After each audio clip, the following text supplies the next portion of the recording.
I made the worst decision of my life about a week ago.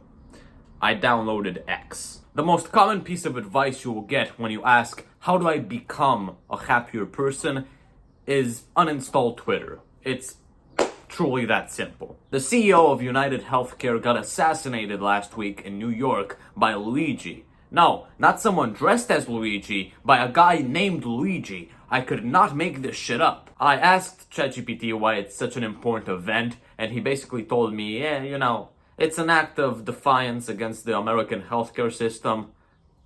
How that is important to a 14-year-old boy, Romanian boy, I have no idea. This absolutely hilarious motive for Trump going after Harvard dropped, and to be honest, it's really funny and worth a repost. There's tons of videos of people beating each other up.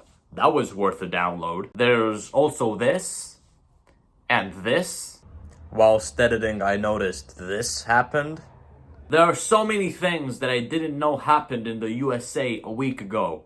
And now that I know, I can't really say that they're really useful when it comes to achieving my goals or for my life in general. Long story short, X has not had the greatest impact over my mental health. Because knowing every single outrage happening everywhere all at once does not make you a better person. It just makes you miserable. The funniest thing of all is that last week things were no more radical and insane than they are now. And next week, some even more insane and absolutely hilarious things will happen, and you'll get to see them on X all over again. But guess what? You will still probably be able to live your life normally and with a normal amount of happiness in it. Yes, if you're living in Gaza or Ukraine, these things are more than relevant. But as I touched upon in my previous video about how the Trump administration is targeting Ivy Leagues, even as someone who is in Romania, someone who is pretty close to the Russo-Ukrainian conflict and might soon get drafted, I still don't give a shit. I'm really sorry, but I do not give a shit. I have better things to do. So what am I getting at? How do we stay informed about politics? Israel or Palestine, humanitarian aid towards Ukraine, transgender rights, liberals versus conservatives, being a liberal or being a conservative without poisoning ourselves with the rhetoric that is propagated by every single user of social media, especially X. Because I'll be honest, since downloading X, I know a lot more about international politics. I'm a lot more well informed on a lot of different conflicts, wars, societal problems. It has helped with my YouTube channel and with my brainstorming. But that's a good thing only because I actually want to learn about these things. For those who don't want to sacrifice their mental well-being and mental health in general just to be up to date with the most recent political problems, but also for those that want to stay up to date with politics without going absolutely insane, here's the harsh truth. Politics is something that taints everything that it touches. Just look at our boy Elon Musk. He enters politics for personal gain, most likely. Does some cool stuff in the government, I guess, that makes him feel good. And, in the ensuing months, proceeds to kill thousands of babies. Provokes HIV in thousands of babies.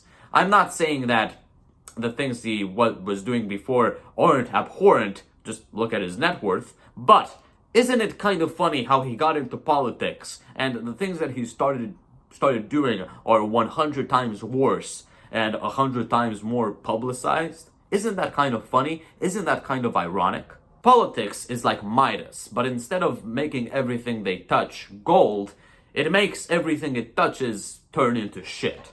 Now, take that portrayal of Midas that I just made you imagine and combine it with the idea of a siren, known in mythology for luring sailors to their death with the enchanting sound of their singing. That is exactly what politics is. A siren that lures you in with the promise of infinite riches and power and control instead of with the promise of sex appeal. Although politics can also sometimes provide that. And can sometimes deliver, but most of the time it gives you all of that power, all of that control, and turns you into a piece of shit on first contact. Just please remember that. If you don't want to stay informed about politics, if you're not interested in political commentary or political debate, uninstall X. Do not dare watch the news and just live your life normally. If things become relevant, they will become relevant in real time. Just make a plan in case your country gets invaded and move on with your life. There's no reason to stress about a nuke that will land in your head 6 years in advance if you've already made plans to move your head from that place. But if for whatever reason, whether it be political commentary, political debate, I don't know, alpha-mogging people at the dinner table with your supreme, better understanding of politics, of Twitter politics, keep the following in mind. Just as Instagram is a highlight reel of life, Twitter is a saturated portrayal of international politics. Nothing is as urgent, as devastating, or as world-changing as every single person on X wants to make it seem. As Destiny, Steve Barnell, said in this specific episode of the Alex O'Connor Within Reason podcast, Twitter, X, is exclusively reserved for political shitposting. He also said it's reserved for something else, but I won't say what. You'll have to watch the episode for yourself. It's not a good thing. Consider X as relevant, but highly exaggerated. Because considering X as an accurate depiction of politics is just as stupid, if not 100 times stupider, than considering Instagram as an accurate depiction of everyday life. Stay informed, but do not get seduced. Life, politics, everything on Earth is much rounder and more beautiful and bigger than X. Hope you enjoyed this video. I need to kind of figure out this lighting. I think this background is slightly better. I have this lamp here. Yeah, hope you enjoyed. I love and hate X because it's really informative, but also a trash can, basically, you know? So, yeah, install it if you want to. Follow me on X. You'll find me at Elias Bisot, the same name as my YouTube channel. And yeah, see you on there, see you on Instagram, see you on TikTok, see you on Facebook. You'll see me, and I'll see you later, and stronger than ever.